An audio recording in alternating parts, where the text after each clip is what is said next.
अस्सलामुअलैकुम, I am Lubna Rashid. Welcome to our class 6 math series. आज से हम स्टार्ट कर रहे हैं unit number 1 factors and multiples. अगर आप मैथ को इजी और इंटरेस्टिंग वे में समझना चाहते हैं तो ये सीरीज़ आपके लिए है।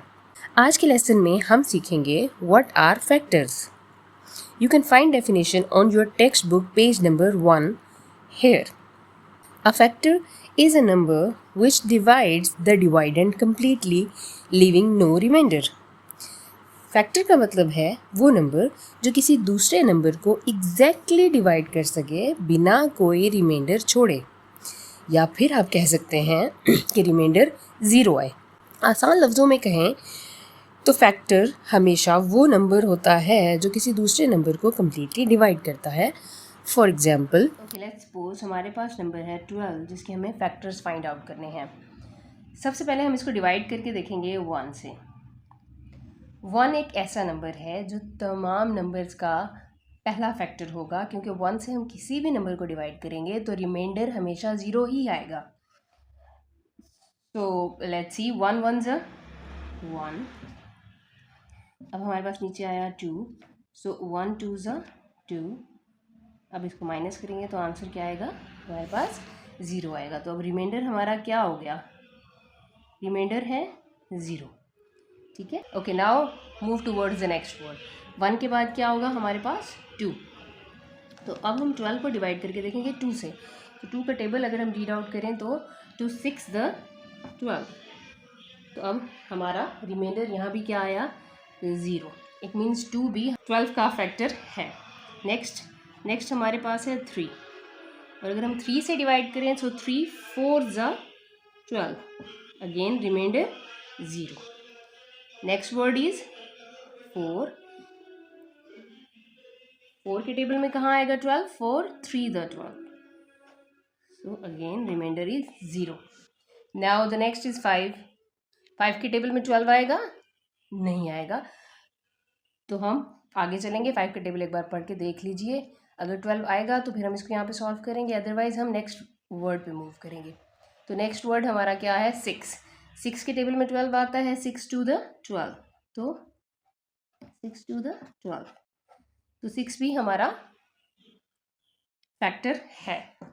नेक्स्ट वर्ड इज 7, और 7 के टेबल में 12 नहीं आता, और 7 1 ज़ा 7 और 7 2 ज़ा 14 हो जाता है, जो कि 12 से बड़ा है। अब 12 आएगा 12 के ही टेबल पे, सो 12 1 ज़ा 12, रिमाइंडर इज ज़ीरो। हम कह सकते हैं all the factors of all the factors of 12 are 1 2 3 4 6 and 12। उम्मीद है कि आपको इस एग्जाम्पल से फैक्टर का बेसिक कॉन्सेप्ट समझ में आ गया होगा। अब मैं स्क्रीन पे कुछ पॉइंट्स शेयर कर रही हूँ। अगर आप वो याद रखेंगे तो हायर वैल्यूज़ को सॉल्व करना भी आपके लिए ईजी हो जाएगा। तो the point number 1 is 1 will be the first factor of every number। इस एग्जाम्पल को सॉल्व करने से ही पहले बताया कि 1 हमेशा हर नंबर का फैक्टर होगा। Second point is all even numbers will have 2 as their factor.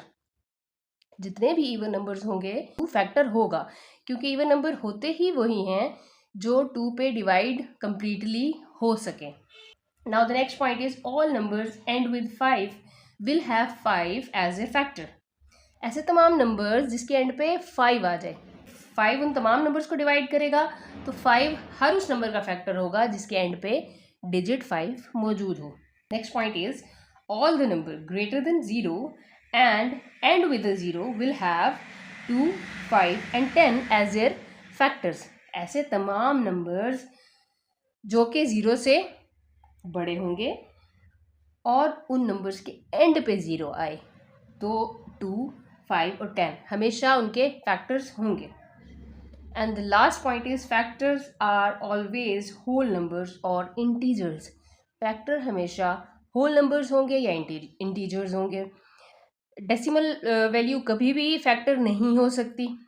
Okay, तमाम पॉइंट्स को मद्देनजर रखते हुए अब मैं एग्जांपल्स को सॉल्व करूंगी ताकि आपके लिए फैक्टर्स को समझना ईजी हो जाए।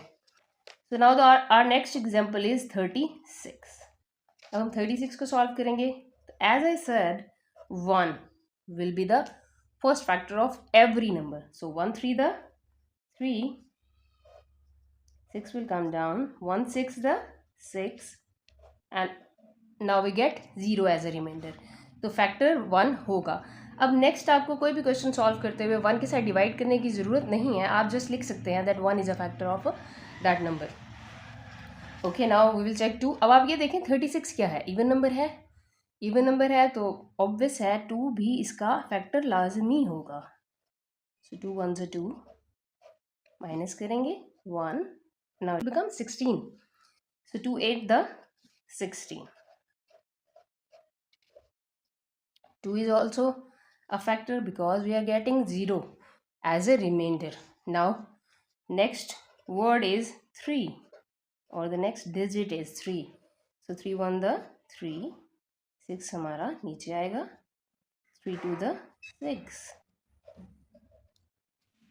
3 is also a factor of 36.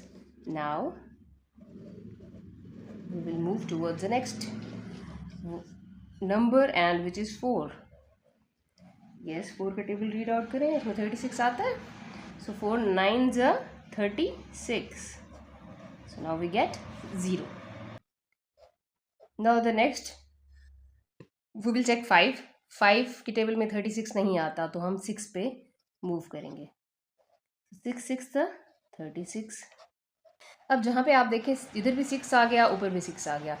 अब आपने क्या करना है, अब आपने बैकवर्ड देख लेना है. 4 9 the 36 था तो ऑब्वियस बात है कि 9 के टेबल में भी 9 4 the 36 होगा. तो अब हम कहेंगे इसको 9 के साथ. सो 9 4 the 36, तो 9 भी हमारा फैक्टर होगा. अच्छा 4 था, अब हम देखेंगे हेयर इज 12. तो 12 3 the 36, तो 12 भी हमारा फैक्टर होगा. इसी तरह से हमारी जो फर्स्ट वैल्यू थी यहाँ पे आंसर जो आया था वो था 18. अब हम इसके साथ कर लेंगे. सो 18 2 the 36, तो 18 भी हमारा फैक्टर होगा. तो इस ट्रिक को याद रखें कि जब आपके पास इस तरह से डिवीजन करते हुए एक ऐसी वैल्यू आ जाए जहाँ पे हमारा डिवाइज़र और कोशेंट सेम हो जाए, ठीक है, डिवाइज़र एंड कोशेंट सेम हो जाए, तो हम आगे बार बार डिफरेंट वर्ड्स को चेक करने के बजाय अब हम बैकवर्ड चले जाएंगे. बैकवर्ड में हम देखेंगे कि हमारा जो क्वेश्चंस आए थे, ठीक है, जैसे यहाँ पे 9 क्वेश्चन था, यहाँ पे 12 था और यहाँ पे 18 था. इट मीन्स ये भी हमारे फैक्टर्स में इंक्लूडेड होंगे, क्योंकि अब ऑब्वियस हो गया ना कि 9 4 the 36 होगा, 12 3 the 36 होगा एंड 18 2 the 36 होगा. ठीक है, फैक्टर्स ऑफ 36 आर 1 2 3 4 6 9 एंड 12. उम्मीद है आपको फैक्टर्स का बेसिक कॉन्सेप्ट समझ आ गया होगा. नेक्स्ट लेसन में हम एक्सरसाइज 1.1 का क्वेश्चन नंबर 1 सॉल्व करेंगे. अगर वीडियो पसंद आई तो like, subscribe and share with your friends. अल्लाह हाफिज़.